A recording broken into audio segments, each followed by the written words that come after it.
Okay, so we're going to do our Pirkei Avos here, but I am doing a policy change.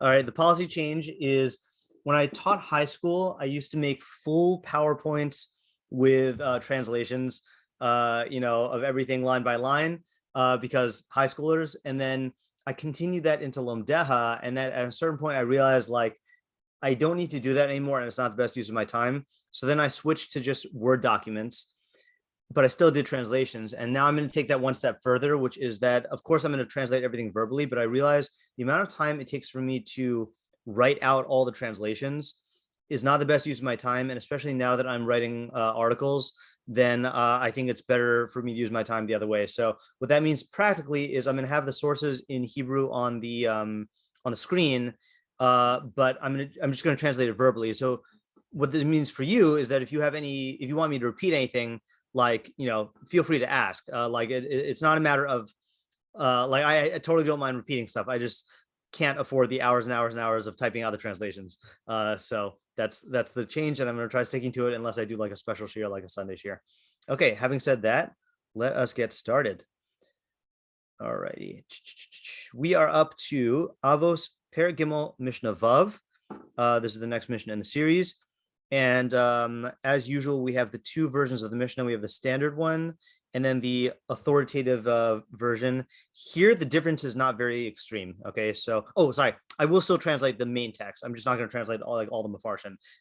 Okay, so Rabbi Nechunya ben Hakana Omer. So Rabbi Nechunya ben Hakana says, all right, Kol hamakabel alav ol Torah ma'avirin mimenu ol malchus v'ol derech eretz. Anyone want to try translating that?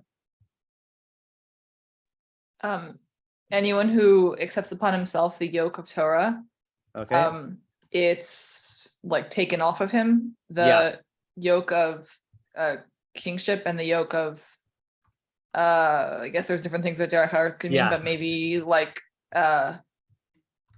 what's the literal translation? The way of the land. Way of the land, yeah. Okay. Are removed from him. Okay, good. So anyone who accepts upon himself the yoke of Torah and the yoke of kingship, anyone who accepts upon himself the yoke of Torah, the yoke of kingship, and the yoke of derech eretz are removed from him. Okay. V'chol haporek mimenu ol Torah nosnin alav ol malchus v'ol derech eretz. So anyone who, I feel like this word means like throwing off. Yeah, that's actually a good translation. Throws off. The yoke of Torah, then it's put on him the yoke of kingship and the yoke of derech eretz. The yoke of kingship and the yoke of derech eretz are placed on him. Okay, so the only difference between the two versions of the Mishnah is that in the Kaufman version, it says, Rabbi Nechunya ben Hakana Omer, or it spells Nechunya ben Hakana, okay, whatever. Kol hamakabel alav ol Torah ma'avirim mimenu ol malchus. By the way, this is just a thing to know about old school Hebrew. Didn't really differentiate between the nun at the end and the mem at the end, so you just get different things here. So there's no difference in meaning. Ma'avirim mimenu ol malchus v'ol derech haaretz. So use the phrase derech haaretz, okay, which might actually be more helpful to us. Okay, it means derech haaretz means the way. Actually, you know what's funny? Derech eretz means way of land. Okay, but derech haaretz means way of the land. So we'll just keep it way of land. Just note that that's the difference there. Okay, what are the questions? This is a very structurally very simple Mishnah to read. I guess, what does yoke mean? What does yoke mean, right? In this context, and clearly, yoke is being used in, intentionally. Even though we're talking about three different yokes, it's using the same word, like to draw your attention to some sort of like parallelism or something like that, right? So. Let's just say, how does it play out for Torah, malchus, the derech eretz? Or how's it differ maybe? Yeah. Good. Also, what is like actually kingship here and derech eretz Also, like, it seems like they're negative. Like, it doesn't seem like positive things. Okay, what is malchus in this context? And just to remind us, we had actually, let me just bring up the other mishnayos here. We had a couple weeks ago. Oh, this is slow again. Sorry about this. Slow.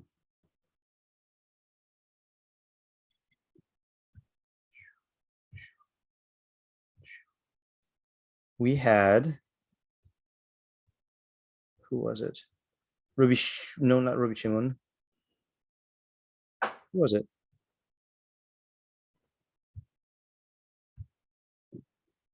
Oh yeah, Rabbi Chanina Sadana Kohanim talked about being mispalo for the Shlom HaMalchus.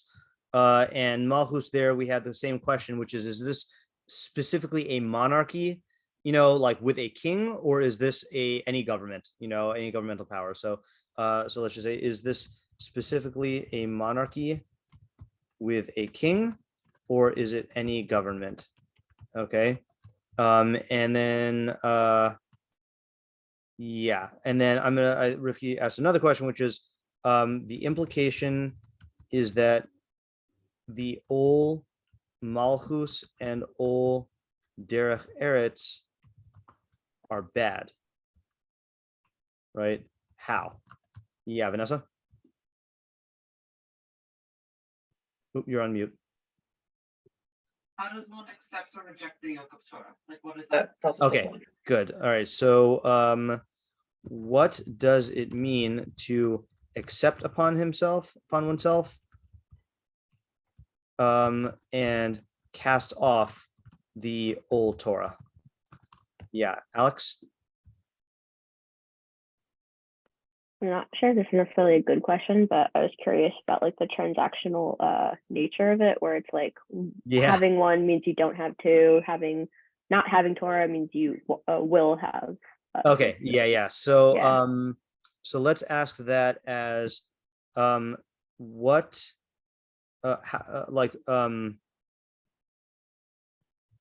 what is the like cause and effect / transactional mechanism here, like i.e. you accept this and you get those removed and vice versa. Yeah, right. Like, how does it work? How does it work like that? Yeah, Lauren? This is kind of adding on to Vanessa's question, but in terms of like throwing off the yoke of Torah, what is Torah? Does it mean like like the mitzvos, or is it talking about like connection to Hashem or recognition of Hashem? So what exactly is Torah in this context? Is it learning, mitzvos, acceptance of Hashem, something else? Yeah. Okay, Ayala? I'm pretty sure someone asked this, but I don't see it written. So what is derech eretz? Eretz mean here? Right. Okay. So what is malchus? We're up to, what is derech eretz or derech haaretz in this context? And what are while we're here, let's just say, what are usually, I can think of 3 typical uses of the term in Chazal of derech eretz. What do you associate to, just for translation wise? Vanessa? Or no? You could just say, anyone who wants to say. Like making a living. Okay. Making a living. Yeah. Someone There's also like who's like not spiritually with it. I don't like know how to put it out. Like a man who's a derech eretz, like someone who has only derech eretz, but not, or my opposite. Maybe I just maybe Amharitz. Amharitz, sorry, mixed up. Yeah. I meant an Amharitz. Yeah. There might be a linguistic connection between the two, but what's the other 2 uses of derech eretz? Like good midos. Good midos, right? Good midos, or What's the other one? I feel like socially relations? acceptable. Yeah, is sexual relations. Okay, so if you had to guess, which one does it probably mean here? I mean, it's tricky, but maybe making a living. Yeah, I would say it's. I mean, I mean, the other two just sound really bizarre. If you said right, if you accept upon yourself yoke of Torah, then you get your good mitos removed from you. You know, the yoke of good mitos, like, and then sexual relations just like that.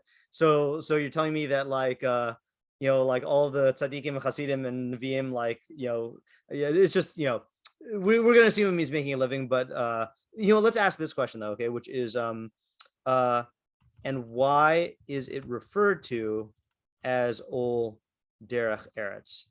The old derech eretz, right? Like, in other words, it could just say like parnasa, it could say malacha, you know, is there a reason why it frames it as derech eretz?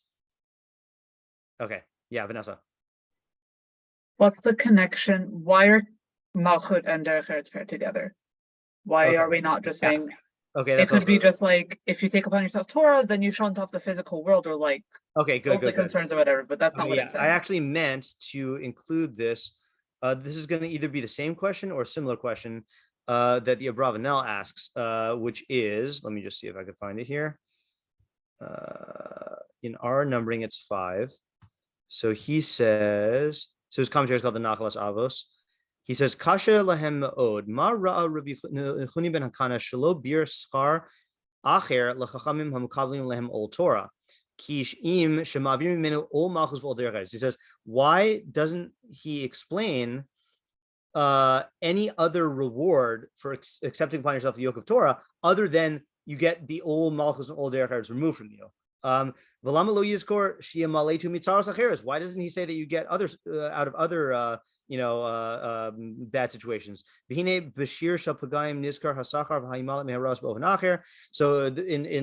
Perek of Tehillim, it describes all the bad stuff that you get out of it in a different way. Okay, so in other words, the way that Vanessa asked the question was, let's see here, is why are all malchus and all derech eretz paired?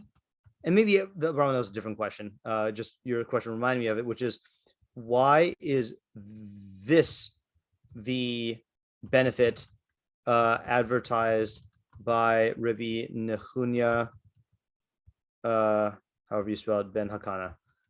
Why not the many other tovos, I guess, schar of Torah? Yeah, Lauren?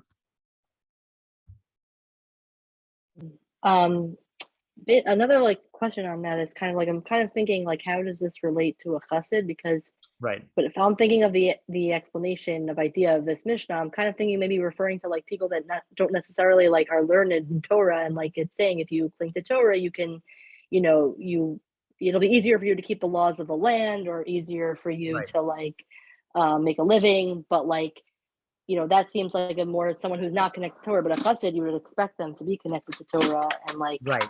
they wouldn't need this. So kind of like, what's the lesson, I guess, the deeper lesson of this mishnah? Okay, so I'm going to split that into 2 questions, okay, which are quickly becoming our like go-to Pirkei Avos questions. Just like in Mishlei, our question is, you know, who's the audience and what's the practical decision-making application? Here it's how and to what extent is this geared towards a chassid, or sorry, someone towards let's there should be a term for this, but I'll call it right now a chassid in training. And I'm combining this into one question. And to what extent can this be applied to what's going on with this thing? Hold on.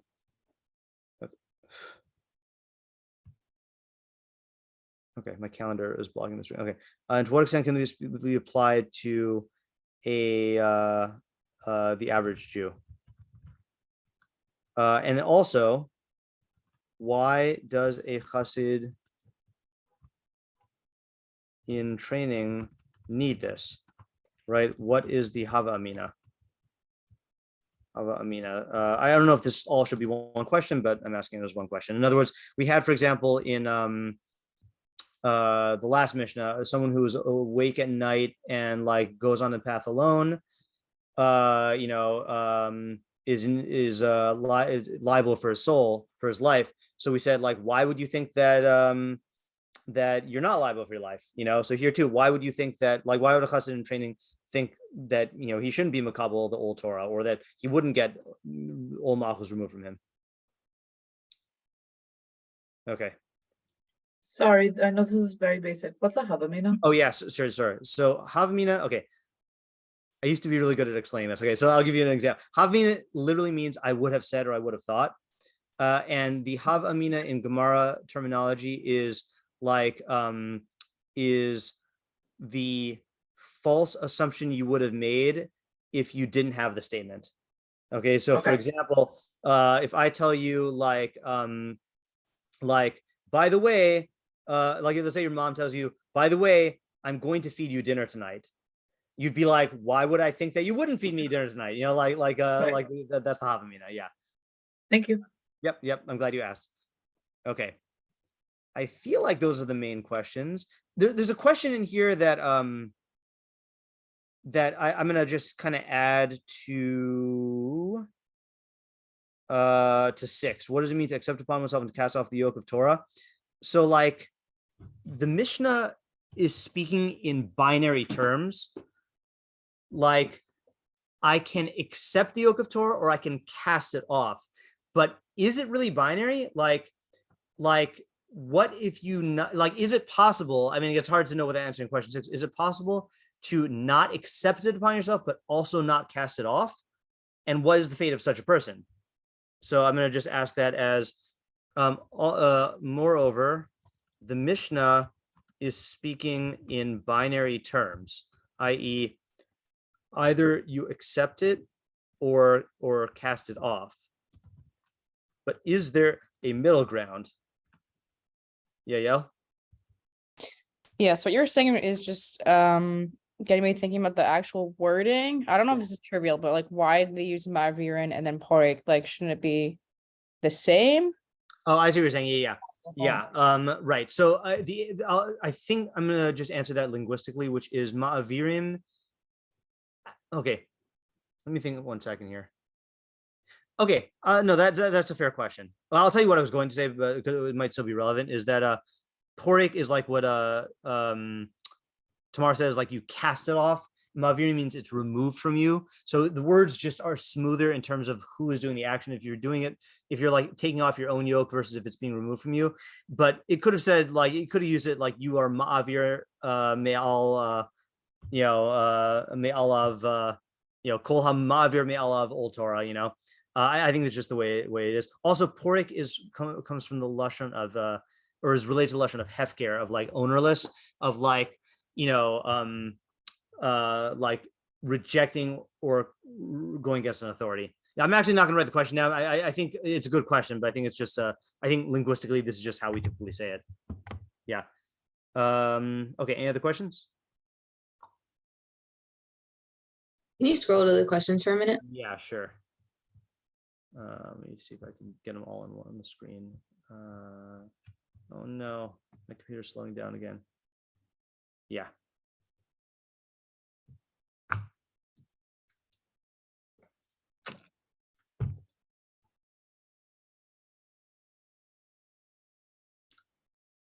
Okay, let's do this. We can always add more questions later. I'm gonna go ahead and since I can't fit it all on one screen, I'm gonna paste this into the chat. And then I'm gonna keep this on the questions. And let's do what we do in Mishlei and have a minute of thinking, okay?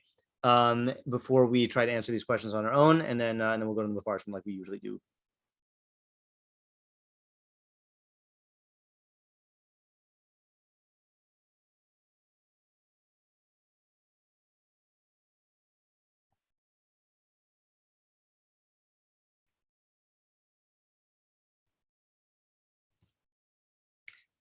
Actually, you know what? While you think, I'm gonna actually try to speed up my computer. Hold on just 1 second. I'm just gonna do a computer speedy thing. Let's see if this helps.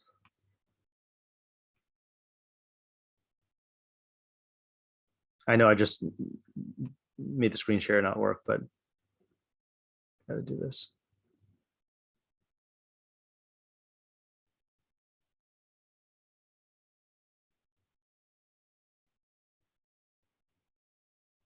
Oh my, okay. This might help.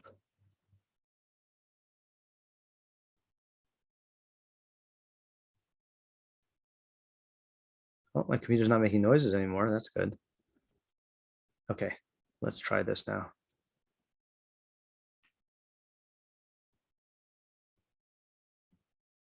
Okay. Anyone have any approaches to any of this? Yeah, Rivki. Yeah, so it's like very basic. I didn't necessarily like, get a chiddush from it, but I like the idea, which is that like I was thinking like what a yoke actually does, and like a cow, whatever it is, it's literally being guided in like the right direction. Right. I think that here we can say that the yoke of kingship, I was taking it as any government, like not necessarily just a monarchy. Yeah. And so for that, like I think it's important to recognize like if you really accept that upon yourself, like you're not really recognizing like who the true like leader of the universe is, which we know is Hashem. And then for the derech eretz, I was taking it as making a living. I think that one was a little harder for me to understand. Not to bring up hishtadlus again, but I think like you have to do hishtadlus, like you do have to, you know, do certain things, I think, to make a living, in my opinion. But like at the end of the day, like when you know who your money is coming from, you know where your resources are coming from. Like I think that comes through like learning more Torah and recognizing that Hashem is in charge of everything in your life. So when you're accepting the yoke of Torah on you and you're learning more about the universe, those things are benefits of that and they're not falling on you. And then vice versa, when you don't accept the yoke of Torah and you're not letting like Hashem and Torah guide you, then you don't get those benefits. You do have like kingship on you and you do have to like, I guess, I don't know, that one's harder for me to understand, like how Hashem relates. But okay, I like the idea, right? So let's just to summarize what I'm getting as the essence of your idea is that the yoke, purpose of the yoke is a thing that is, you know, like controlling the animal, but it's controlling it in a guidance type of way. Like that's the whole point of the yoke is to guide it. And so you're either going to be guided by Hashem via the yoke of Torah, or if you reject that, then the thing that's going to be guiding and determining your life is going to be the malchus, which is the government, which I think we do have to explain a little bit more, or it's going to be, and it's going to be your work. And this answers the question about the cause and effect thing, because something, in other words, I don't think this is a chiddush because I'm not saying an idea. It's the Mishnah is definitely talking as though like you are going to always be under a yoke. Right? It's either you're always going to be yoked. You're either going to be yoked by Torah, and that's going to be good, or you're going to be yoked by malchus and derech eretz. You know, you can't choose to not have a yoke. You know, and I think that's like part of the underlying message of Torah. And so the mechanisms we got to get a little bit clearer. And you know, Rivki is struggling with like, you know, like you're not going to have to work. Like that sounds you know, that sounds pretty like you know, crazy. In fact, anyone know the thing with Shimon Bar Yochai and Rabbi Yishmael, I think, and Shimon Bar Yochai. Anyone know what I'm referring to? Let me see if I can find it. I didn't bring this up earlier. If I can't find it immediately, then let's see. It's in the Gemara. That's a start. I think it's in Brachos, but I'm not sure. Yeah, this is it. Okay, Brachos Daf Lamed Hey Amud Beis, and it says, where does it start? Oh, interesting. Yeah, okay. I think this is where it starts. It says, Tanu Rabbanan, it was taught in a brayso, Asafta diganecha, you shall gather your grain. Maltam lower, what is the pasuk teaching us? The Fishanemar, because it says in Sefer Yoshua, Lo yamush Sefer Torah hazemi picha, this Sefer Torah should not move from your mouth. Yachol devarim kichsavan, you might think that this is as it's written. Okay, meaning that you should only be involved in Torah. Let me just see Rashi here, hold on.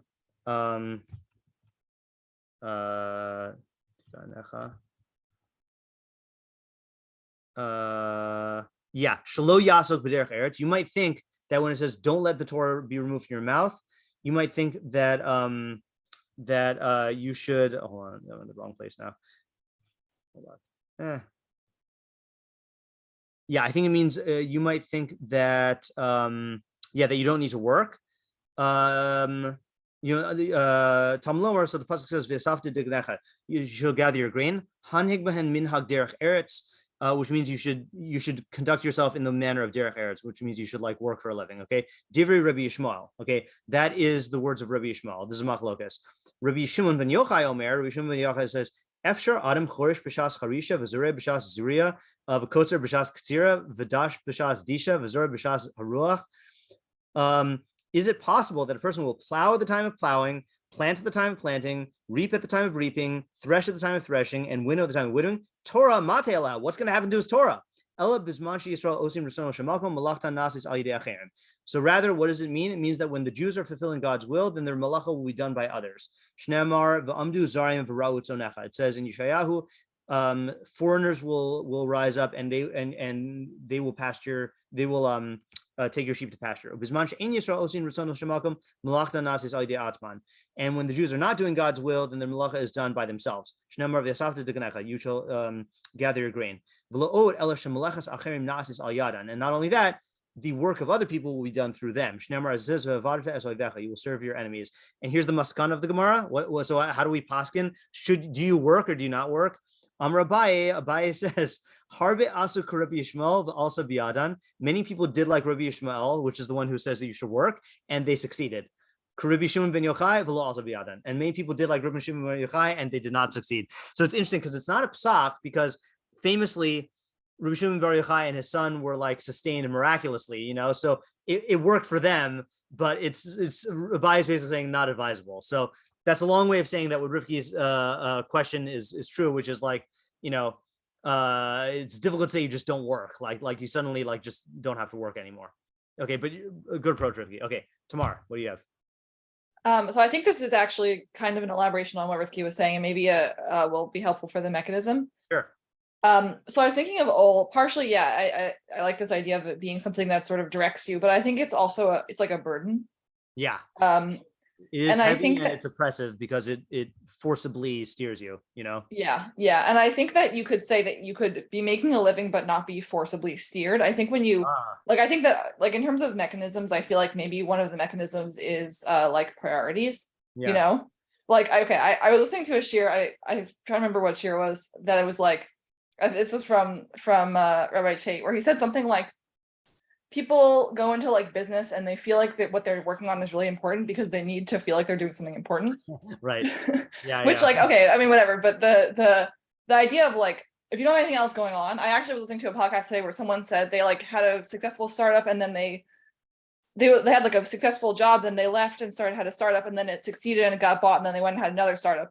And the person who was interviewing them said like, why'd you do that? And he was like, I forgot what he said, but something like, I just needed to do something. Like, And so I think if you have this, like this lack of other things going on, like, let's say lack of other priorities, then you're told to let derech eretz, I don't know how this would work for malchus, could be a little bit like overriding. You can't just be sameach b'chalko, have enough to sustain yourself and then get involved in other things. Okay, good. All right. I'm going to hold off on commenting on that simply because the Rabbeinu Yonah takes that approach and I want to let him speak for us. Okay, but good approach. Yeah, Alex.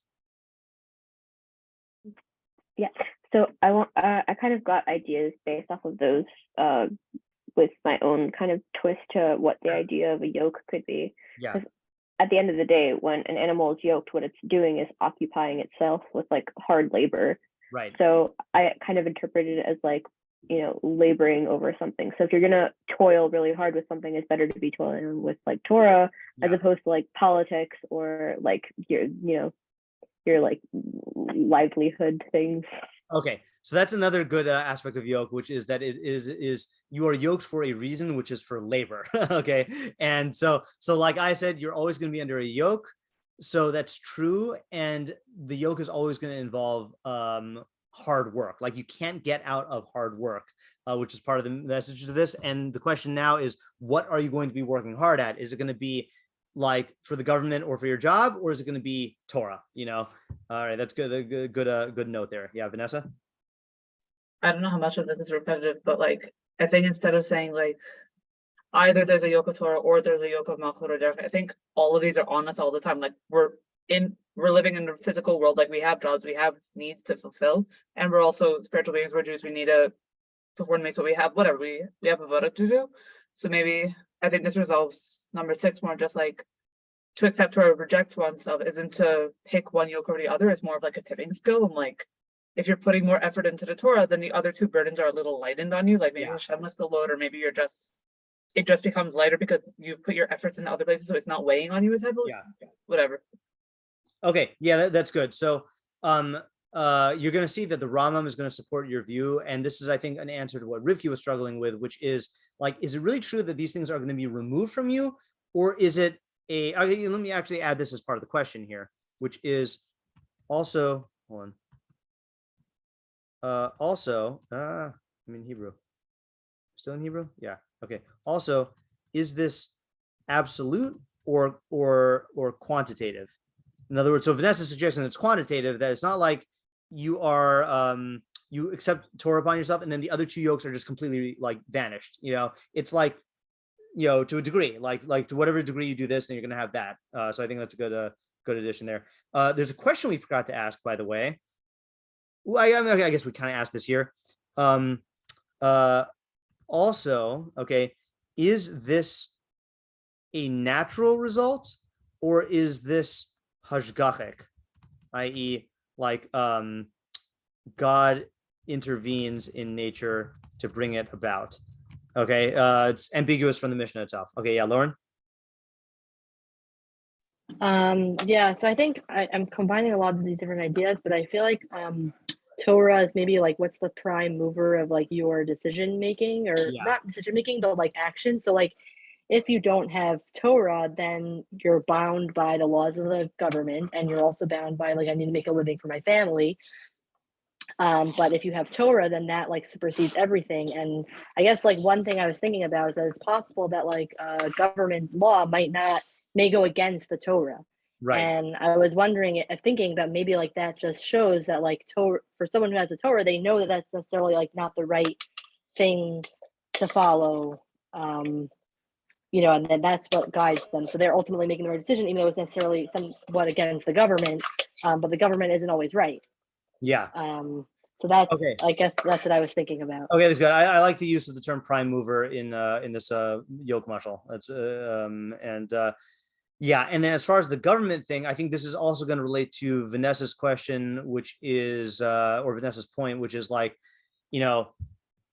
depending on how you define ol malchus, if ol malchus, if ol malchus is just the burden created by the government versus a law that actually undermines Torah, I guess we're gonna have to work that out. Like then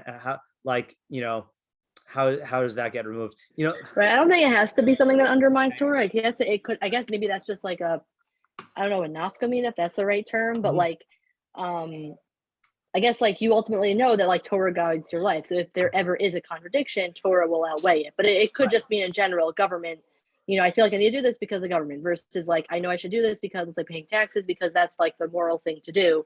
Right. And Torah says to respect it, versus like, because sometimes there are conflicts, like, or let's say like if it's okay to break a government rule, like if your thing is a government, then like, I can never not like jaywalk because that's the rule of the government, versus like if you have Torah, then like, well, there are no cars coming and no one's around, so I'm being safe and I know I could jaywalk.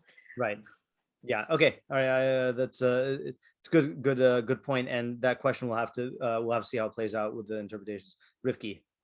Yeah. Another thing I was just thinking of, like a small thing, is I think another benefit for like choosing like the right balance between the Torah and like the other 2 things is that automatically like you have like that stress lifted off you. Like I think a big part of it is like feeling like, oh my God, like how am I gonna make a living and do this and this, and then also like with the government, like what we were just talking about before, I think that can also play into it. So I think that like when you're accepting Torah, another benefit besides for all of the good things is that you're like, and it also relates to the yoke, because the animal isn't like thinking like, oh, what's my next move necessarily, like what am I doing?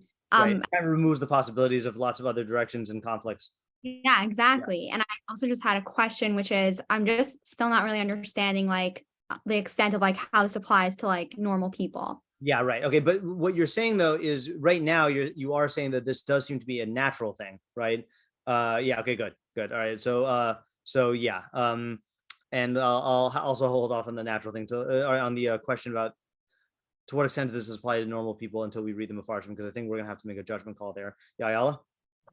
I was just thinking about the government piece, and I feel like nowadays it's hard for me to picture that. Like taxes and jaywalking are like the only examples we could come up with. Yeah. Like it used to be that like your entire life was, well, I don't know, but I think it used to be that like everything was like dictated by what the king said. Yeah.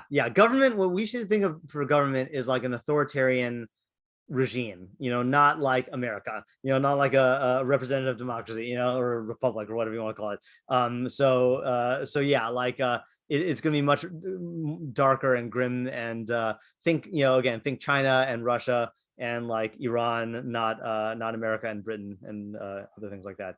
Good point. It could be COVID. I was thinking about COVID actually when I said it, because like a lot of the rules went far longer than it made logically sense. And I had a question, like whatever, I guess I was actually talking to Eliza Fader about it last year when like some schools were just deciding to not wear masks, even though New York state rule was, saying like all the schools must wear masks. And, she kind of did tell me like, well, not all rules need to be listened to. So that's kind of like what I was thinking about when I was saying like my explanation. Yeah. Right. Okay. I hear.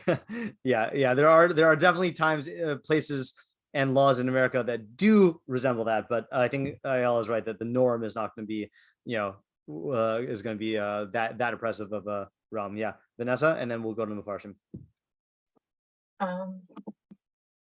Completely lost it. Okay. I think my question was like, I don't know how I'm gonna go further with this without understanding why we're talking about malchus and derech. I think that's like where I'm getting stuck. Like, I think the questions we're asking and raising about malchus and what counts as malchus, what doesn't. Okay, so here's what I want to do. I've noticed that some of our, again, I'm still like getting a feel for Pirkei Avos also. Sometimes we do a mishnah, and the way it works is like each of the Mefarshim is its own independent idea and approach, okay? And we define each one, then we move on to the next one, and etc. Sometimes it's like they're all revolving around the same things, and this one might interpret this one here, and this person might take a different approach here, but it's all essentially the same idea. I think tonight is in that category. So there are three Mefarshim that I really want to focus on. There's Rabbeinu Yonah, Rambam, and Meiri. Meiri is slightly different, and I want to go through, and as we go through then like the idea is going to form, okay? And there are going to be differences, but I don't want to go and try to take Rabbeinu Yonah and then answer all the questions, and then Rambam and answer all the questions. Let's just treat it as though they're all like talking about the same idea. Okay, so without further ado, Rabbeinu Yonah. Without English translations. Okay, so Rabbeinu Yonah says, Nechuni ben Akana Omer Kol Makabel Olav Ol Torah Mavir Mimena Ol Malchus. Achar she'ose Torah so ikar umalachto arai. Since the person makes the Torah the main thing and his malacha the secondary thing, Hakadosh Baruch Hu yishmerehu mikol ra. God will protect him from all evil, all harm. Mikol davar shelo yitztarech levatel milimud Torah, from anything, so that he doesn't need to abstain from involvement in learning Torah. Okay, so let's pause there for 1 second, okay, because this making Torah ikar malachto arai is actually a reference to another statement of Chazal earlier in Pirkei Avos in chapter 1, which we didn't do because we didn't do chapter 1. But I feel it's really important to talk about that. Actually, you know what? Which order do I want to do this in? Yeah, let's do it in this order. Okay, so Shammai Omer, Aseh Torascha Keva. Okay, Shammai says, make Torah your Torah the main thing. Ayala, by the way, I might have done this in Lumdeha, this Mishnah. I can't remember. So make Torah, Keva literally means permanent. Okay, so Rambam has a very short but very perplexing statement. He says, Amar Aseh Talmud Torah Hashorish V'Ha'ikar. You should make your Torah learning into the root and the essence, the main thing.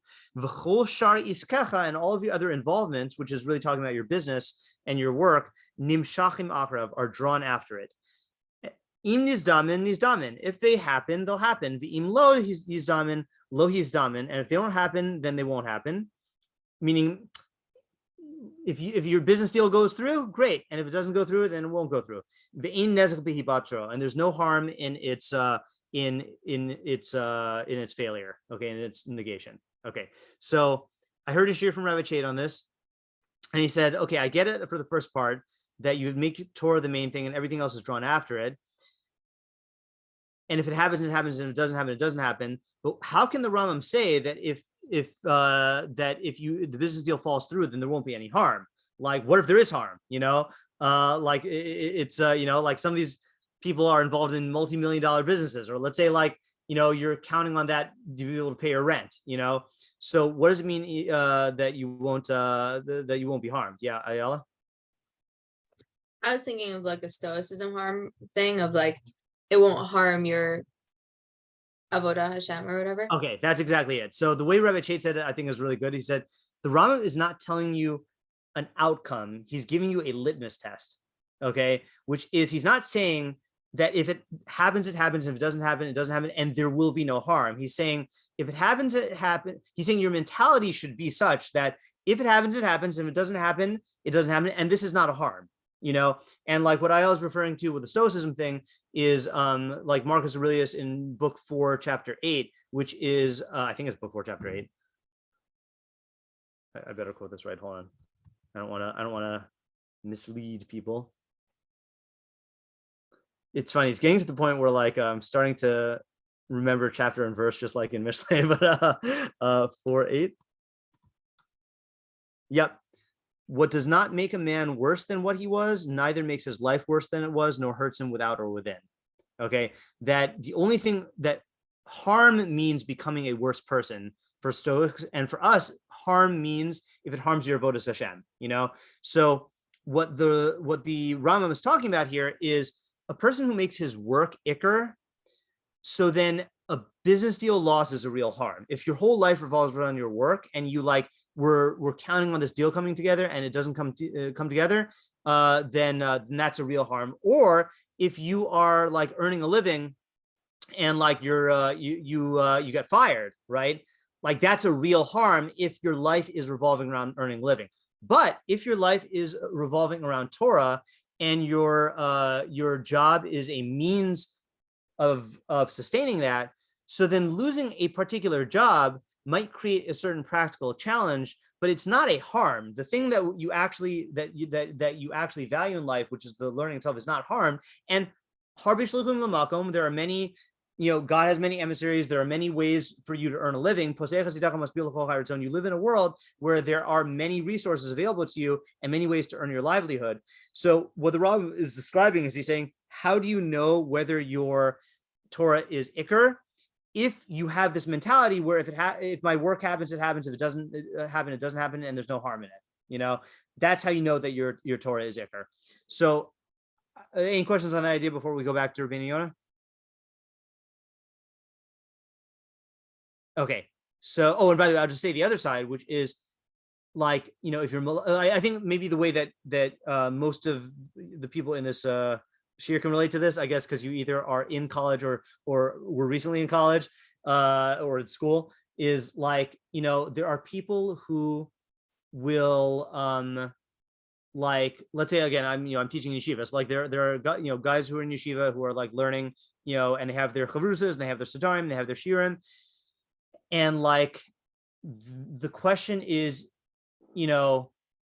are you all caught up in getting an A versus an A-, and like you're going to skip shiur or skip chavrusa in order to like get that better grade, like that's what your value is, and Torah is a means to that can be sacrificed? Or is it that, okay, grades are important because they help you get a job or whatever, but like the main thing, I can't miss shiur. Like shiur is what if I start making compromises in my attachment to Torah, that's making compromises in terms of what my life is all about. The whole reason why I'm getting a job is so that I can make a living, so that I can learn Torah, So it's going to play itself out. Like, where do you really say oh no, this is bad, and I have to sacrifice this to avert that disaster?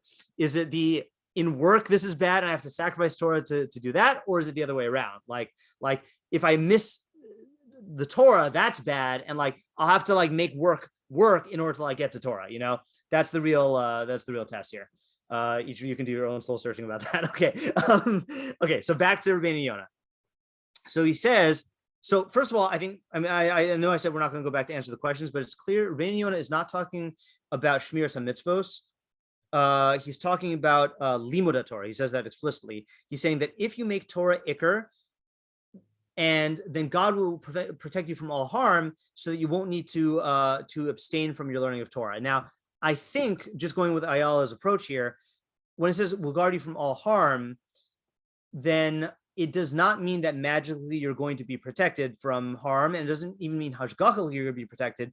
It means that the things that are viewed as ra by people who make something else the ikr will not be viewed as ra by you, because as long as you can learn Torah in this, then that's fine, Okay, so that works for that. But now it's gonna get more difficult. I have a question on that. Sure, go ahead. Just because I noticed he says HaKadosh Baruch Hu Yishmerehu Mikol Right. Ra. So that does seem to me to imply Hashgacha. Okay, it does sound like that. But first of all, we ascribe all good to HaKadosh Baruch Hu. So the fact that he frames it that way doesn't necessarily mean that it's Hashgacha. And furthermore, I think we're going to see when he talks about what happens when you don't. When you are porik ol Torah, we'll see how he explains that, and then maybe we can revisit this and make a judgment. Okay, this next part is a little hard though.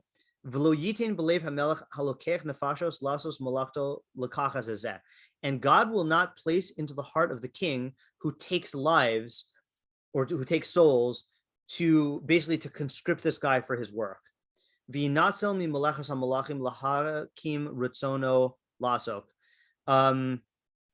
I feel like that's a typo. Hold on.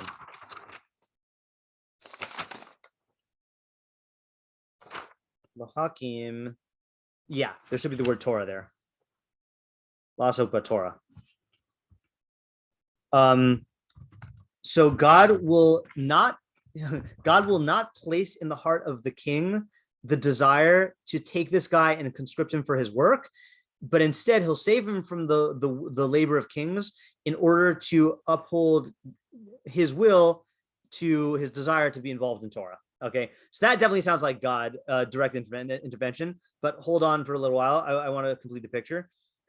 So what is old derech eretz? He says, Lo yitztarach lasos harbe letzorach parnasaso.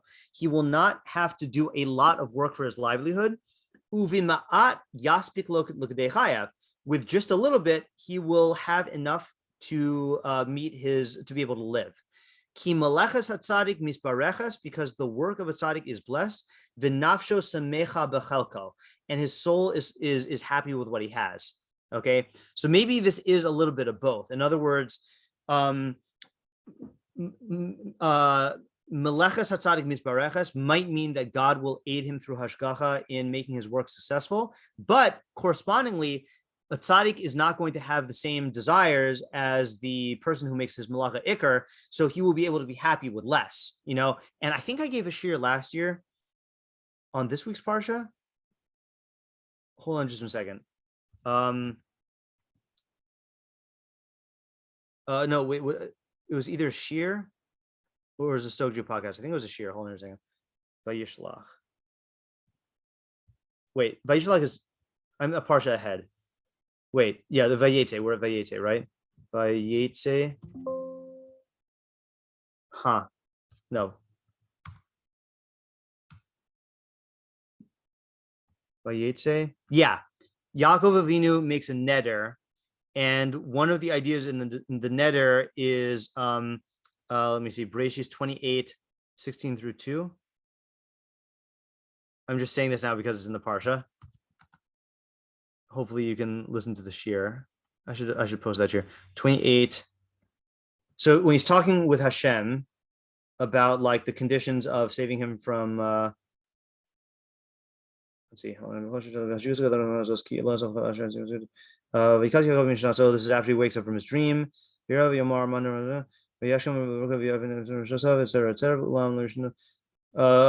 yeah. Yaakov neder lemor. Yaakov made a neder saying, "Im ye Elokim imadi." If God will be with me, ushmarim b'derech hazeh asher anochi holech v'nasan li lechem lechol begad lilbosh. Okay, he's saying if God will be with me and on the path that I tread, and he'll give me bread to eat and a garment to wear. So I think it was Abraham ben Rambam or Rav Hirsch. Abraham ben Rambam, I think, says, one of these people says, you see from here, what did Yaakov want? He didn't want financial success. He said that all he needs is clothes and food. Okay. And that was being a Sameach B'chalko. So in other words, if you look at the standards of living that we have right now, we think that a lot of things are needs when they're actually just wants, you know? So the tzaddik is going to be much, much more geared towards his needs than exaggerated wants. So he'll be able to be happy with less. So it's really not going to take that much bracha from God to make the tzaddik have enough that he needs. And furthermore, because he's a tzaddik, he is going to be using his intelligence. He's going to be using his justice and whatever to, like, you know, especially through Mishlei, to like work out an efficient way to make what he needs. So everything's going to work out for the tzaddik. Okay. All right. So that's the good side. So just to summarize here, God will ensure that this tzaddik who prioritizes Torah will not be interrupted from his Torah. Bad things won't happen to him, including the king not conscripting him for his work, and him not having to worry about livelihood troubles. Okay, but then let's look at the opposite, and then that'll clarify the other side. Anyone who casts off the yoke of Torah will have the yoke of malchus placed upon him.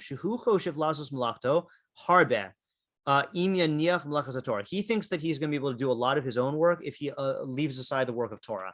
And again, this is a big temptation nowadays where people say, like, okay, like, you know, I would learn more, but like I have to, I want to make more money, you know, or I need to make more money is usually how people say. They don't even admit that it's a want. They say it's a need.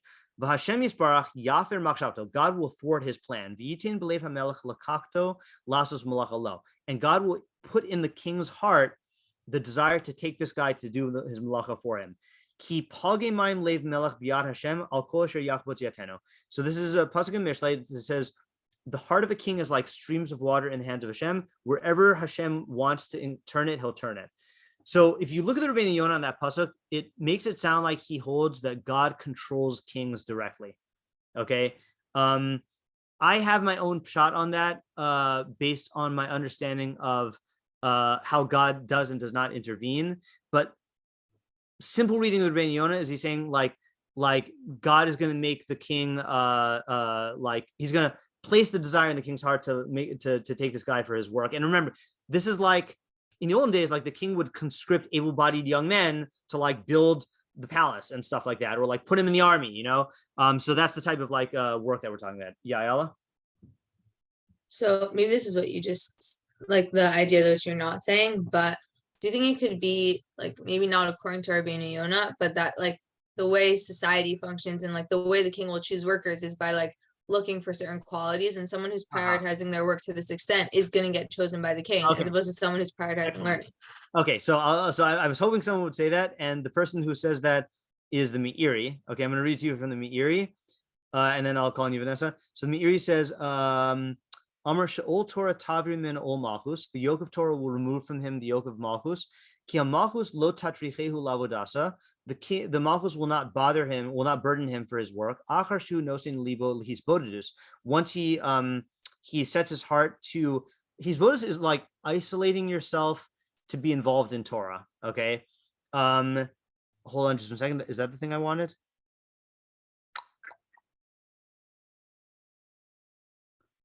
Maybe I got it from another of the Mafarshim. Yeah.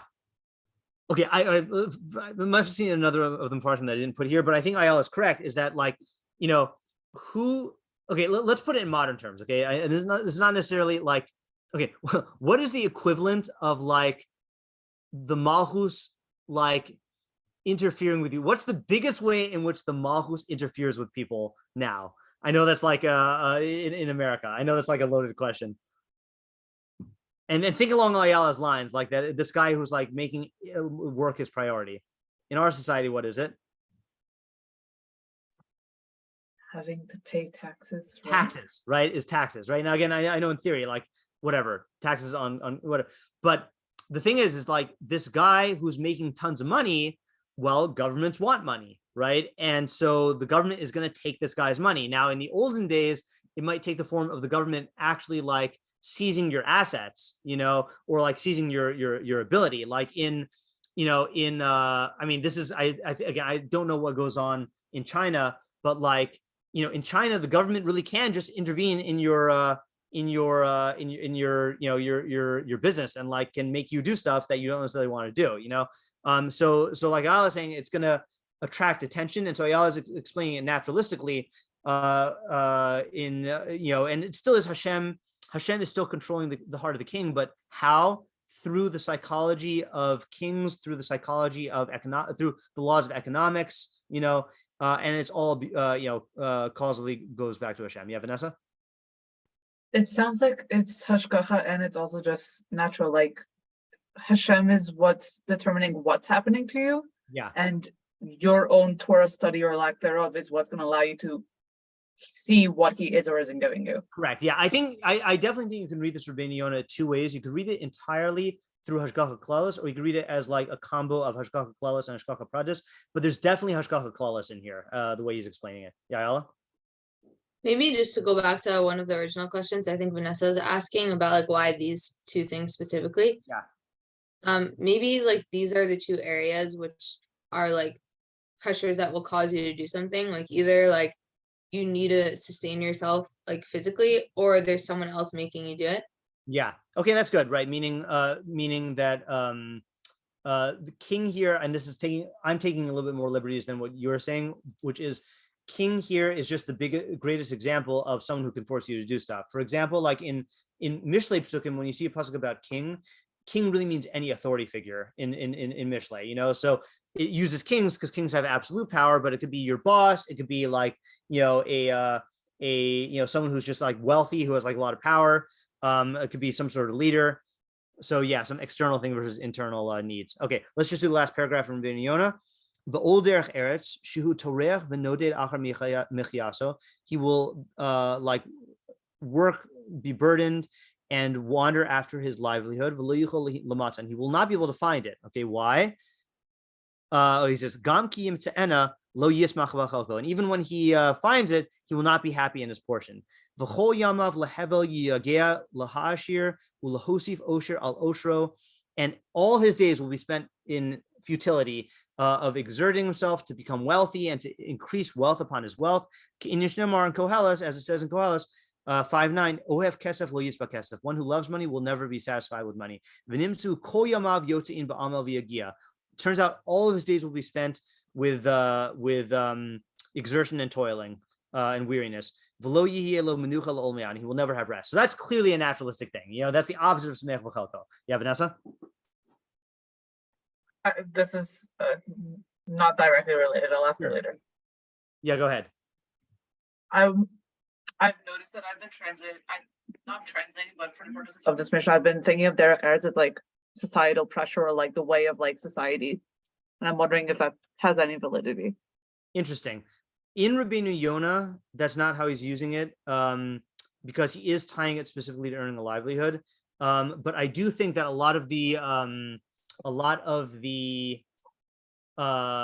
burden and pressure of earning a livelihood is dictated by societal pressures. For example, I have a friend who is like at the top of his field, and he said that like his peers are like pressuring him to expand his business, and he said he just doesn't want to do it. He wants to, if anything, scale back so he can spend more time learning and more time with his family.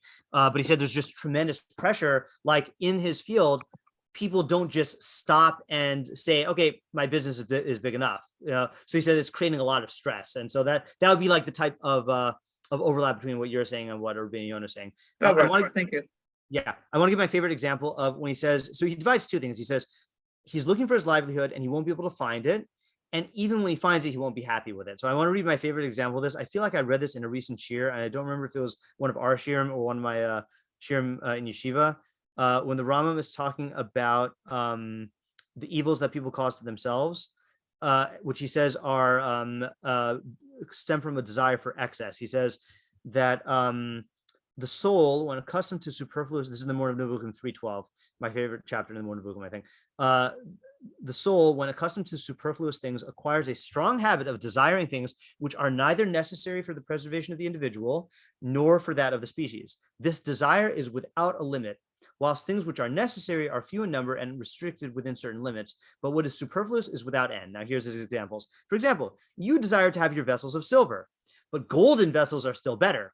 Others have vessels even of sapphire, or perhaps they can be made of emerald or rubies or any other substance that could be suggested. Those who are ignorant and perverse in their thought are constantly in trouble and pain because they cannot get as much of superfluous things as a certain other person possesses. They, as a rule, expose themselves to great dangers, for example, by sea voyage or service of kings. Oh, that's another thing also. I didn't even think about that. Okay, we'll come back to that in a second. And all this for the purpose of obtaining that which is superfluous and not necessary.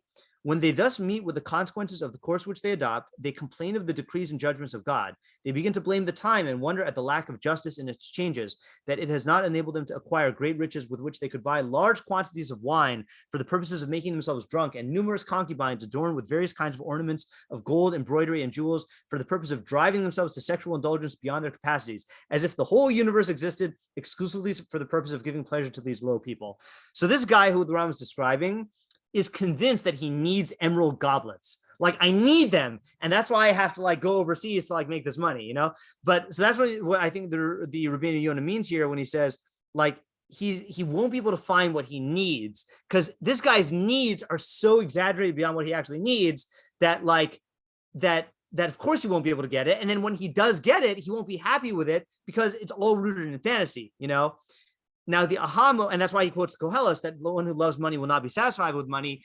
I know I've said this a million times, but the best example of this that I've ever seen is in the first season of Breaking Bad, where Walter White, again, I've summarized it so many times, so I'll say it again until all of you watch Breaking Bad, because it's the best show and the best Mishlei thing ever. Is premise of the story is chemistry teacher is diagnosed with terminal cancer. He has a wife and an older son and a baby, and wants to be able to provide for them. So he goes into making a really, really good quality crystal meth, which he's going to sell. And he thinks to himself, it doesn't matter if I'm doing this illegal thing because I'm going to be dead soon anyway.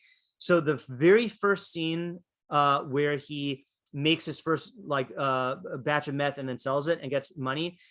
First scene is he's sitting in the car and he goes through his head and he calculates. He goes okay, college tuition is going to cost blah, blah, blah, and adjust for inflation, paying off the mortgage, and then, my daughter, and then paying for her wedding, blah, blah, blah, blah, blah. And he comes up with a sum of money. I forgot how much it is. And he's like, okay, I need to make X amount of dollars and then I can stop, So he actually calculates what he needs and then makes that his goal. The problem, spoiler alert, is the more he gets involved in this lifestyle, then the more he runs into the Koheles problem and he's not Sameach B'Chelko, and then that's the whole show shows that development, So it's a beautiful, real world depiction of how that can be. Okay, so that is Rabbeinu Yonah. Okay, I mentioned, I want to pair this with two other Mefarshim, and then go back and answer our questions. Okay, Rambam, much shorter, says, Old Torah, hadvekus b'limud, is clinging to learning. Okay, it means, again, devotion to learning. So again, Rambam is not saying mitzvos. V'ol malchus, tirchus hashilton v'shibud.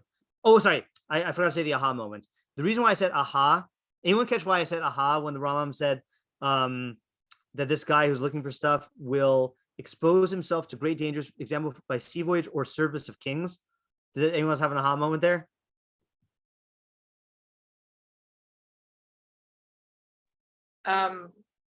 Maybe not quite an aha moment, but maybe it's a little bit of a different interpretation of the malchus. It's not necessarily that the king is picking you out. Yeah. But that you think this is a good idea because you want to be getting more stuff. Yeah, And so exactly. you put yourself in this bad situation. Exactly right. So it's definitely not what Rabbeinu Yonah is saying, but I think it does fit into the Mishnah, which is that. And again, it's hard for us to relate to because I don't think anyone in our society says, oh, you know how I can become rich if I get into Joe Biden's good graces, like people do that for power, but they don't do it for money. But in the old days, like look at, I don't know Russian history so much, but like the oligarchs during the Soviet Union, like all the people who are in power now, from what I understand, are like people who like basically like got into the upper echelons and just partook of the of all the bounty that's like the rich, the rich king, or say like, the Kim family in North Korea, like they're in a poor country, they basically take all the money for themselves. And if you get close to him, then you get to like partake of all that money, So this guy might put himself into the king's services in order to be able to like, to get the money, and that's the old malchus, because you're gonna have to like make a lot of compromises that you don't want to make. Okay, back to the Rambam. So he says old malchus is the working and the burdens and subjugation to the kings. Okay, if old derech eretz is tirchos hazman, is the burdens of time, temporal burdens, which is a little vague, but he'll be clear in a second. Yomar ki b'schar hidavko ba'ol Torah yasti reo shem mi'ol hamalachim. So it says, in reward for clinging to the yoke of Torah, of learning Torah, God will conceal you from the yoke of kings. V'yakel alav tirchos hazman, and he will alleviate from upon you, or lighten up from upon you, I should say, the burdens of time. So this is responding to what Rivki was bothered by about the old derech eretz, and what Vanessa, I think, was bothered by, which is it is impossible to be fully free from the burdens of time, or the burdens of making a living. Like if this is talking about like the annoyances of life, you can't be free from that. And if it's talking about the annoyances of making a living, like newsflash, that's Adam's curse, right? You're going to eat bread by the sweat of your brow. You're going to have thorns and thistles that grow for you. That's part of the consequences of the hate, however you understand that, is we have to have, work for our livelihood, but it could be easier. And so God will make it easier. Okay. So far the Rambam is not really explaining the mechanisms, but then he throws in this reference here. What does it mean? V'amru porik ol. What does it mean to cast off the yoke? So this is another thing I don't quite understand. She'omer Torah min hashamayim ve'ini sovla. Okay. So I don't know what he means by that. He says this is talking about a person who says Torah is from heaven, but I can't tolerate it. Okay. Now I think the reason why the Rambam has to say this is many times when we say porik ol, we mean someone who like stops keeping mitzvos. And the Rambam doesn't want to say that here, because we're talking about someone who keeps mitzvos but is rejecting like the life of learning. Okay, I don't know what he means by I can't tolerate it though, but this is the part that I wanted to get to. Amru, the sages said, charus al haluchos. Charus al haluchos, cherus al haluchos. Kolomar hacherus mipige hazman umipige hashilton lemisha makayim hadavar hakasuv al haluchos. It means freedom from the afflictions of time and from the afflictions of the government to someone who fulfills that which is written on the luchos. Now, what is the Rambam talking about? He's talking about something in Pirkei Avos 6.2, which is not really Pirkei Avos, it's Avos de Rabbi Nasan.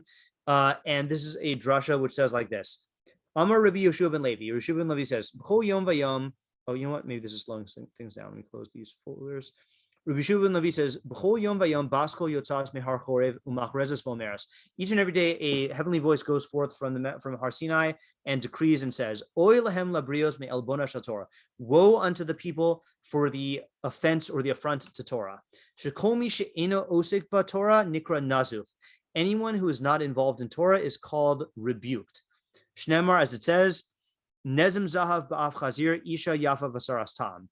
Pasuk Mishlei, like a gold ring in the snout of a pig, so is a beautiful woman who is lacking reason. Okay, not clear how he's applying that to casting off the yoke of Torah. Okay, but then here's the part that the Rambam was quoting. The Omer, and it says in Shemos, V'haluchos ma'aseh Elokim hema, the tablets were the work of God. V'hamichtav michtav Elokim, and the writing was the writing of God. who charus al haluchos, engraved on the tablets. And then it does a little drasha, al tikra charus el cherus. Do not read engraved, but rather free. Okay, this is a style of drasha where you change the vowels. Okay, why? There's no free person except someone who's involved in learning Torah. Okay, that's the phrase. Anyone who is involved in Talmud Torah will be elevated, as it says. Okay, so the question is, what does it mean that there's no free person except someone who is involved in Torah? Now, I can ask you, and we can all like theorize about this and then be here for the rest of the night talking about Torah and freedom, which would be great, but we'll save that for the Seder night. Okay, so the Abrabnel gives my favorite interpretation of this ever. Okay, he says, Inyanu Mashabir ha-philosoph. This is what the idea is, what was explained by, I assume this is Aristotle.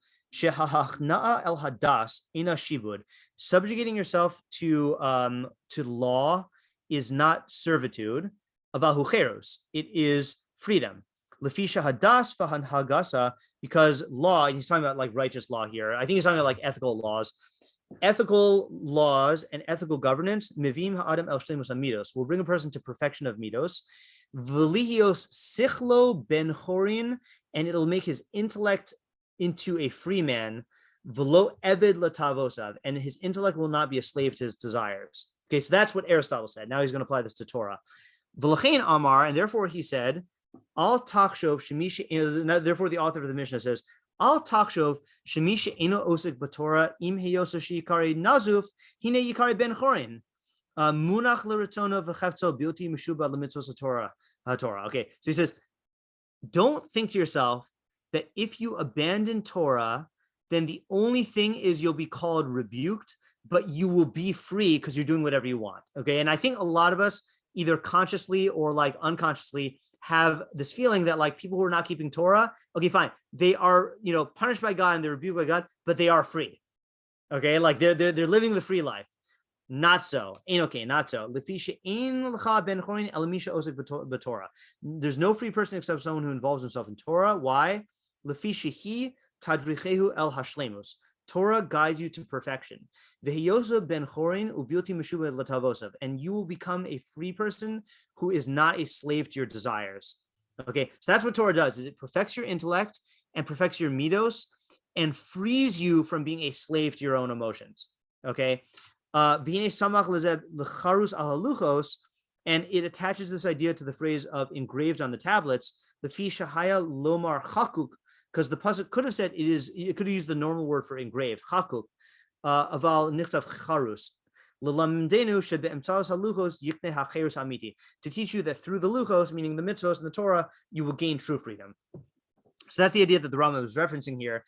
And I think now that shows you more what the Rambam meant, which is that if you are not prioritizing Torah, if you're viewing Torah as a burden, okay, saying, I accept Torah, but I can't tolerate it, okay, like Torah is taking away my freedoms. So what's going to happen is you're going to default into the work of the kings, however we want to understand that, government, kings, literally, whatever, and the work of derech eretz.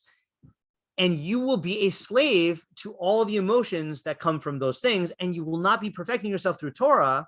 So you'll just be a slave to your emotions. Again, this overlaps with the Rabbeinu Yonah, because the Rabbeinu Yonah talked about how you'll be a slave to greed, or you'll be a slave to desire for material things, or you'll be a slave to pleasures from things, or you'll be slave to trying to please the king and get into the king's good graces.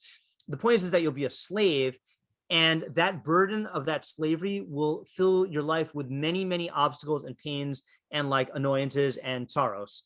But if you subordinate yourself to Torah, it will perfect you and free you from those things, not free you like circumstantially from like the, hold on, I guess set my alarm again. It's not going to free you from, like, obviously you're still going to have to work and the king can still like, target you, but it's not going to be a burden in the same way. Okay. So that's Rambam and Rabbeinu Yonah, who I think are paired very well together. And there's still more to say, but I'll stop here if you have any questions on Rambam or Rabbeinu Yonah.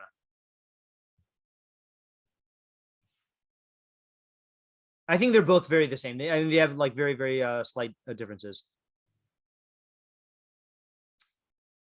Okay, Meiri. Okay, is the third one I wanted to do. I'm not going to do Sforno tonight. Meiri says, so we read the first part, which is Amar She'ol Torah Tabir Mimena Ol Malchus. The yoke of Torah will remove from you the yoke of malchus. Ki malchus lo tatruhehu lavodah. So the king, the monarchy will not bother you for its work. Achashu nosin libo lisbodus, because you applied your heart to his bodus, to like just being involved in learning. So I am going to go back to try to salvage what Ayala said. I mean, Ayala's idea doesn't need salvaging. I'm going to salvage it from the Meiri, which is that like, who are kings like trying to get the attention of? They're trying to get the attention of people who are viewed as powerful in the realm that kings care about, which is money and control of people and influence. Okay. Kings are not knocking on Rabbi Chait's door and saying like, oh, we got to get him and recruit him for like the US, like no, because he's involved in learning, and yeah, there have been times in Jewish history where like Jewish chachamim who are like at the top of the chachamim chain have had to like get involved in government for the sake of the Jewish people, but you're not on their radar if you're just involved in learning, like you're minimizing the chances of being on their radar, so I think it does work out like with what I always say. Okay, the old derech eretz. Now this is a different approach than Rabbeinu Yonah was taking. Ratza lomar his askus binyanei ha'olam. So derech eretz means involvement in worldly matters. Okay, why? Ki chaverav ushchinav ukrovav ya'asku b'malachto v'ya'azruhu ba ad shelo yitztarechu libatal mimena. Because his friends and his neighbors and his relatives will be involved in his work and help him with it to the point where he won't need to abstain from Torah, from learning Torah. So that sounds like a sociological thing, which is that if people see that you're involved in learning and presumably teaching Torah, then they will, and they'll see that that's an important thing, then they will be willing to support that. And you will not have to do as much work as you ordinarily would have. The classic example of this is like Yisachar and Zvulun, like Yisachar was very talented in learning and Zvulun wanted to help him. Another example is the Rambam and his brother, that the Rambam was supported by his younger brother, David, and allowed the Rambam to learn, So like, this is not a guarantee, but he's saying that people will endeavor to do that, okay. V'zehu shedarshu b'makom acher b'per vav. So he quotes the same drasha. Charus al haluchos al tikru charus el cherus klomar shehacherus mishibud hamalchus v'azman yikreihu ba'avur davar haluchos. Okay.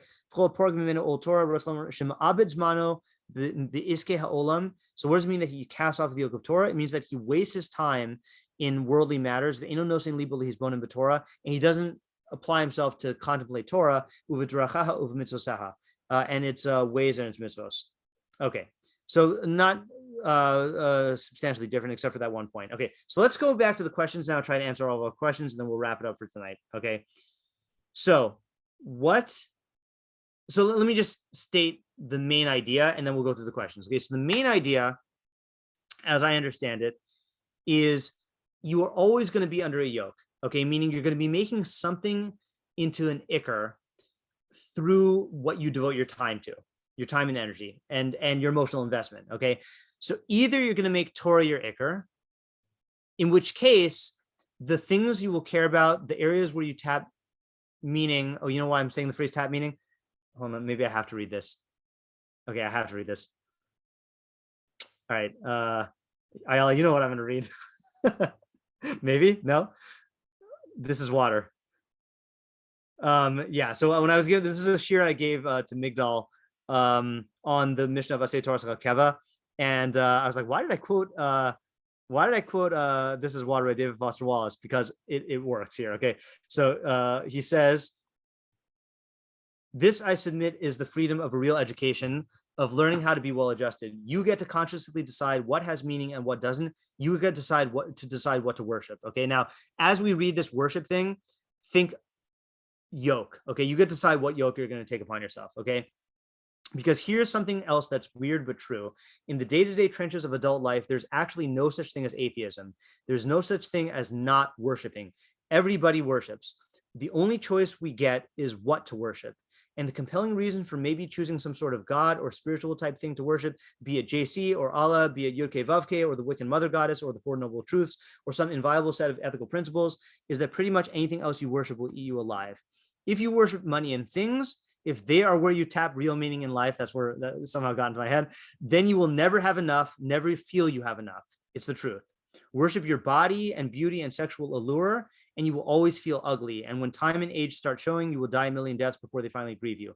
On one level, we all know this stuff already. It's been codified as myths, proverbs, cliches, epigrams, parables, the skeleton of every great story. The whole trick is keeping the truth upfront in daily consciousness. Worship power, and you end up feeling weak and afraid, and you will need ever more power over others to numb you to your own fear. Worship your intellect, being seen as smart. You will end up feeling stupid, a fraud, always on the verge of being found out.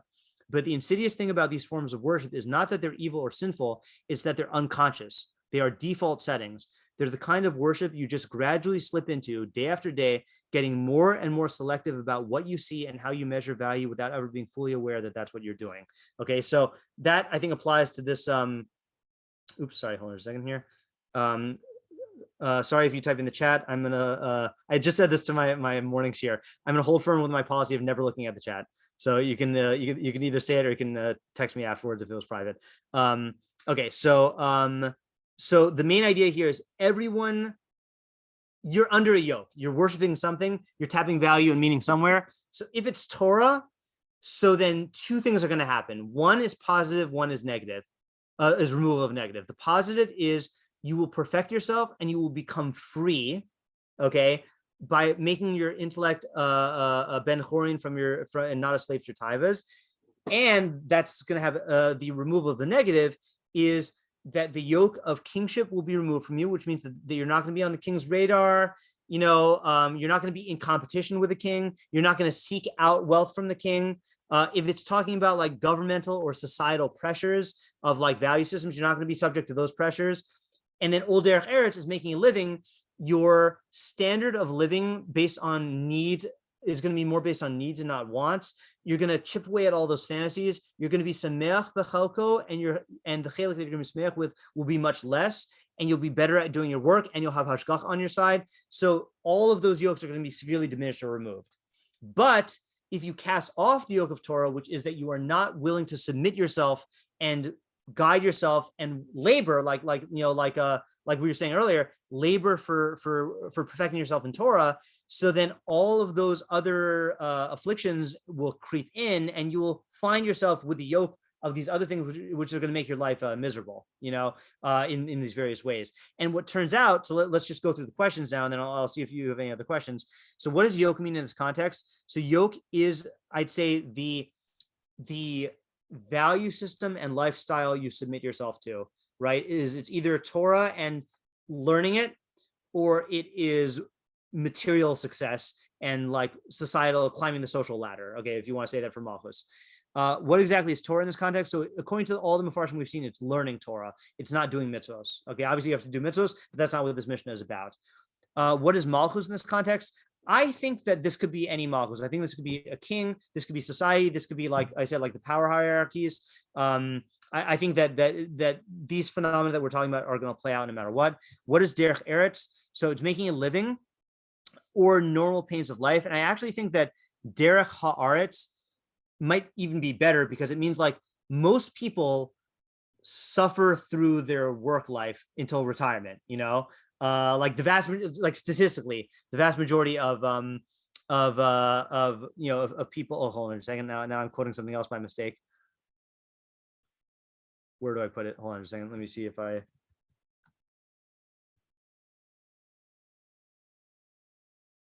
think this quote is relevant.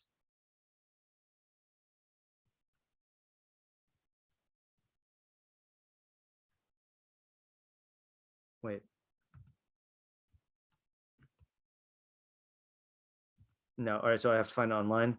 The Thoreau quote. Thoreau. Quiet.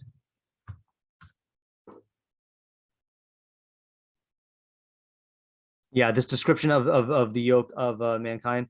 The mass of men lead lives of quiet desperation.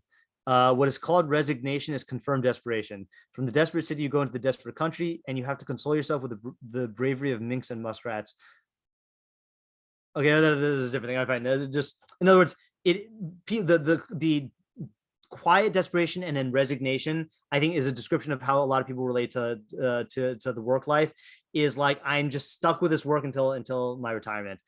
And that's the way of the land, like statistically speaking. Okay.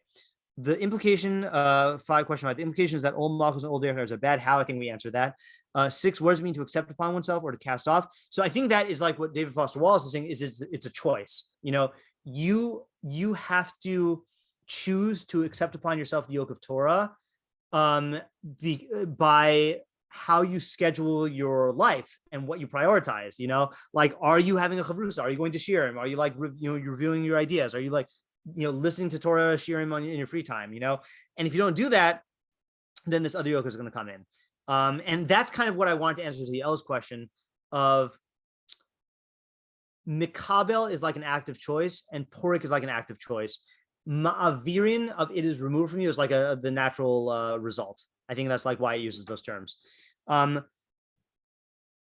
Why is it speaking in binary terms? For exactly that reason, is you're going to be under one yoke or the other. There's no middle ground.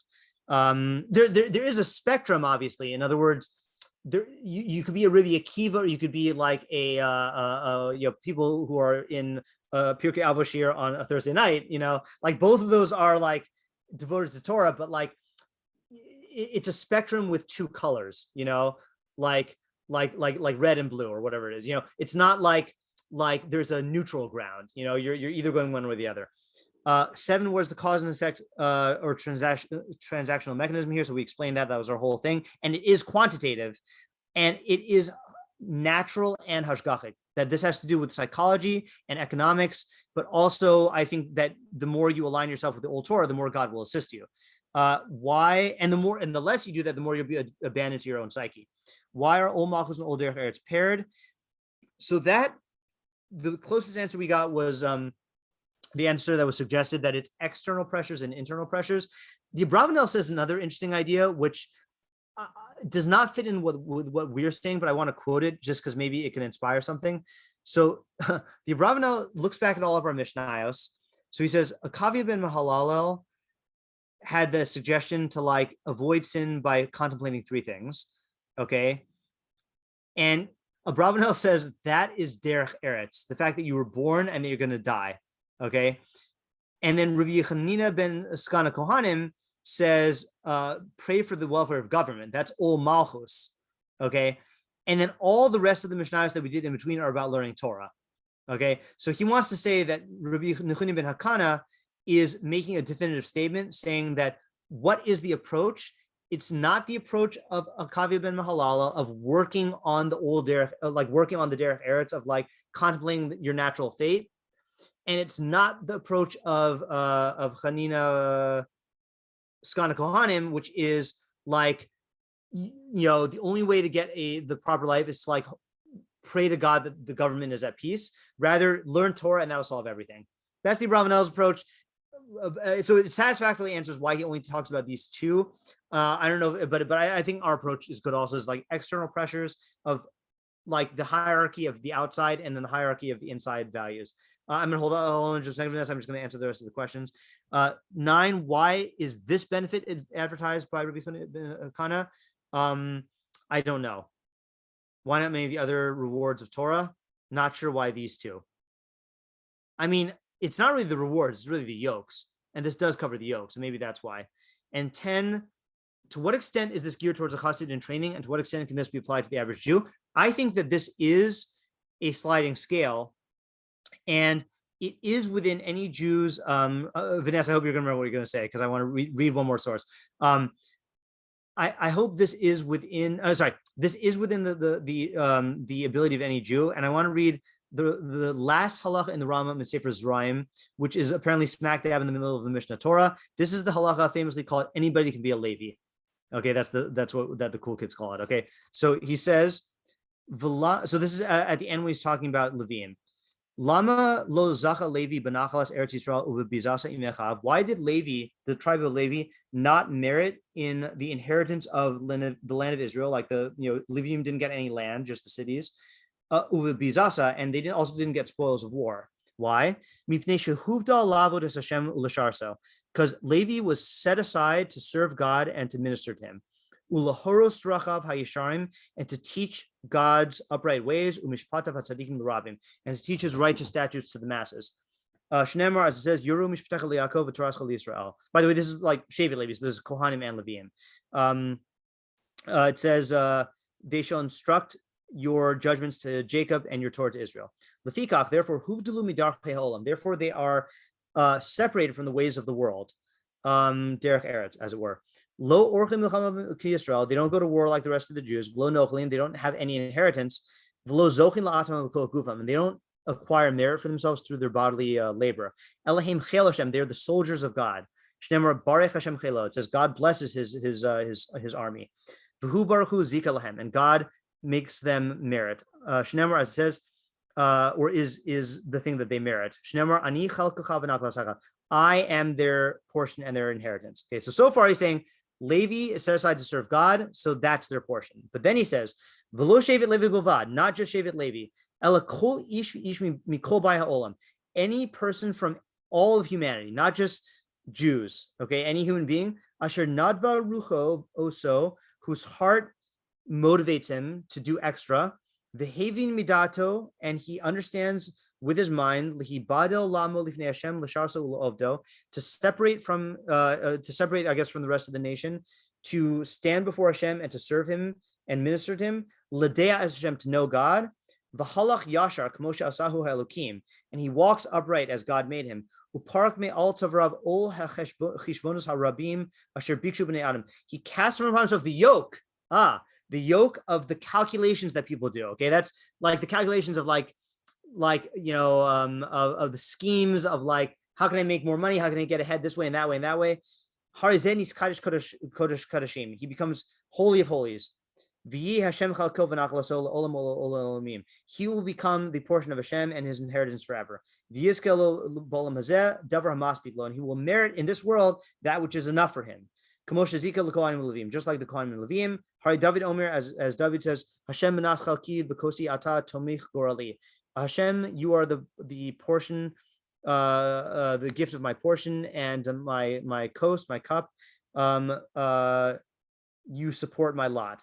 So that's saying this exact point, which is that anyone who devotes themselves to Yedias Hashem, to a life of Yedias Hashem, will have this phenomenon of God will support them.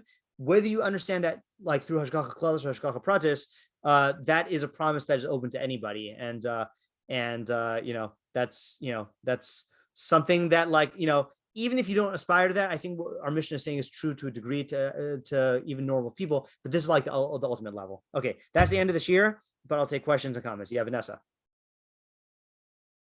I think I'm satisfied with number 8. I think it was, who was it that said that derech eretz has to do with like the passage of time? Was that the Rabbeinu Yonah?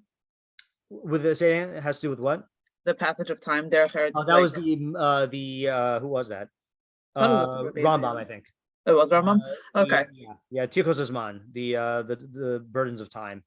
So I think this established my original question, like why these two and why are they in contradiction with Torah? I think it's the passage of time. I think someone mentioned retirement. I don't think it has to do with that. I think it's just like things that are affected by the passage of time. So any living thing. So like animal stuff. So that would be like someone who's like putting their pleasures into food, drink, whatever, physical pleasures.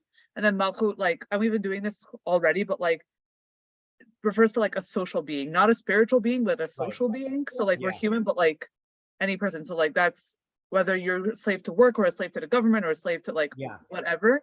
Yeah. And then that explains like those are the two things that will contradict Torah. Like either like you're feeding your societal pressure or you're feeding. Does that make sense?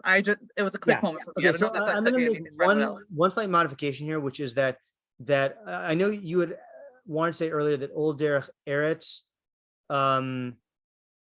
Okay, sorry. No, you're correct in terms of the one who said that in terms of the mipigei hazman, the afflictions of time. I do think that also this could fit into Rabbeinu Yonah's, because at the end of the day, money is going to be the way that your values of other things are like filtered through, so like it is going to express itself in you like feeling like you need to make more money or worrying about money. So I think it does work for both. I was going to say it only works for the Rambam, but I think it works for Rabbeinu Yonah too.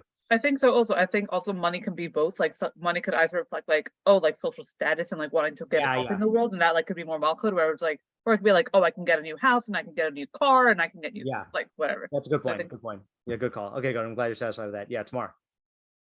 I think this is like a minor point, but to answer question 9 a little bit more, because we were kind of like, why this only? I think it's that it's not just any schar of Torah. It's specifically about the old Torah and the choice of what you're choosing to guide and labor under. And I think those are like the other options for an ol, I guess. Yeah, that's a good point. Right. Is in the framework of schar, there's many benefits of Torah, but in the framework of ol, these are the ols. Yeah, that's good. Yeah, Ayala. When we were doing Rabbeinu Yonah, and I forgot the other person we did with him, I don't think it. So you were saying that it's maybe the wrong. Actually, you were saying it's specifically like learning. Yeah. Are you able to elaborate on why? Good question. So I think it's because that's a good question. Well, one thing I can say is that Talmud Torah Keneged Kulam, and learning is really what is going to perfect you and affect the perfection. It's going to give you the most perfection. And it's going to enable all the other mitzvahs to perfect you. You know, there's certain mitzvahs that perfect you like without your knowledge of them. You know, like giving tzedakah is gonna perfect you on some level just by parting with your money and giving it to the poor. You know, building a makkah around your house is gonna prevent people from falling. But like the chief perfection that you get through the other mitzvahs is through Torah, and that's why Chazal say, like, you know, what is greater, Torah or Maaseh? And they say Torah because Torah is Meiri l'dei Maaseh. That Torah like activates and enhances and amplifies all of the other Maaseh and mitzvahs that you do. You know, so I think I sense that is the reason. And the second reason, maybe this is the main reason, is mitzvahs are not a value. Okay, mitzvahs are what you do in service of the value of knowledge and of Yedias Hashem. And so the yoke of Torah is the lifestyle of pursuing Yedias Hashem. You know, so it's true that you'll need to do mitzvahs in order to do that, but the real yoke that you're taking upon yourself is commitment to like trying to perfect yourself in your knowledge of Hashem, and that's going to draw in. It's going to make your life revolve around learning, and it's going to draw in all the other mitzvahs also. Yeah. Okay, thank you, Lauren. Yeah, I'm sorry if you answered this. I had to go for a second. How are the Rambam and Rabbeinu Yonah explaining malchus? I'm a little bit confused about that part. I'm okay. So it depends on how you take Rabbeinu Yonah's thing about the king will conscript you to do his work based on the pasuk that God controls the heart of the king. So you could take Rabbeinu Yonah literally, that he believes that God actually like puppets the king, which is how some people want to take it, or you could take it the way I have this article, which I will also try to include in the show notes. And this is my political philosophy. Mishlei fatalism, which is about that pasuk. So my interpretation, I'll just read it here because it's 4 sentences. On the surface, this pasuk seems to imply that a king is nothing but a puppet controlled by Hashem without any free will, like I depicted in this little image here. Without any free will, free agency, or free choice of his own. Although Hashem certainly can take away a king's free will, as he did in the case of Paro, it is not reasonable to assume that this is the meaning of our pasuk, which is talking about all kings. Rather, now here's my idea, our pasuk comes to teach us that although it may seem like a king is the freest person in his kingdom and is able to do whatever he wishes, the reality is that his free will is severely compromised by his very position of leadership. The king's heart and mind are at the mercy of a myriad of forces beyond his control, and like streams of water, they will have no choice but to flow wherever they are directed. The purpose of this pasuk is to remind the king, his subjects, and his enemies that despite what our fantasies and fears might lead us to believe, the more powerful a person is, the less freedom he has. Those who seek this type of power, those who have achieved it, and those who seek to curry favor with those who have achieved it, and those who fear the ones who hold this power, all of them must remember the extent to which the freedom of those in power is limited and should act accordingly on the basis of that recognition. So my view of this pasuk is basically that when it says the king's heart is like streams of water in the hands of Hashem, it means that the king is just subject to all these forces. People think Putin is the one who's determining the war. To the exact contrary, all the other people in the world and all the situation, all the political forces are just impinging on Putin's psyche. and he has very little free will, I mean, he got himself into the situation through free will, but, so for our purposes, the Rabbeinu Yonah could just mean, if you want to take it in this way, that like, if you, raise yourself through your economic pursuit, your financial, success to be on the king's radar, that's going to set him into motion to try to like conscript you or take away your stuff or afflict you or punish you or tax you, any of these things that that are going to be at the attention of the powers that be. And I think malchus is the powers that be, not just like the king.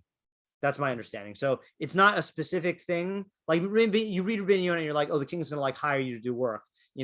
I think it's a better interpretation that it refers to all ways that the powers that be are going to like interfere in your life because of your success that you've achieved and like make you do things you don't want to do. That's how I'm taking it. So is it like trying to impress them or like trying to rely on all those external factors, which really aren't like... It could be either of those. I mean, the Rambam said like, you're the one who's volunteering for the king's service to try to get more money. It could be that they view it as a threat. It could be that they want, kings are always going to like court, at least in a democracy, they're going to court the rich people because the rich people can like donate to them, to like support their campaigns. It could be lots of things. Yeah, Tamar? Sorry if I missed this, but how, if somebody is already on like a high level, how would they be seeing this? Like, I understand if someone's trying to choose their lifestyle, yeah, whether or not they're going to be a learner. Yeah. But what is for like a high level audience? Last question, someone who's a chassid in training? Yeah, it's a good question. Wasn't his answer by the this is water? Yeah, but that's more directed for the average person. I think Tamara's asking, like, if you're already like on like a tzaddik and you're just learning Pirkei Avos to perfect yourself, why would you need to hear this? But that's what I meant. He mentioned at some point that you have to keep it at the front of your conscious. Like you can't, if you let it go, and if you let go of it, you'll slip back. And you that's a good answer. That is a good answer. In other words, that even I think it's a fantasy. I think it's that autopilot fantasy that we talked about in the past, that this fantasy that like, if I get to a high enough level, then I will be able to like learn Torah, without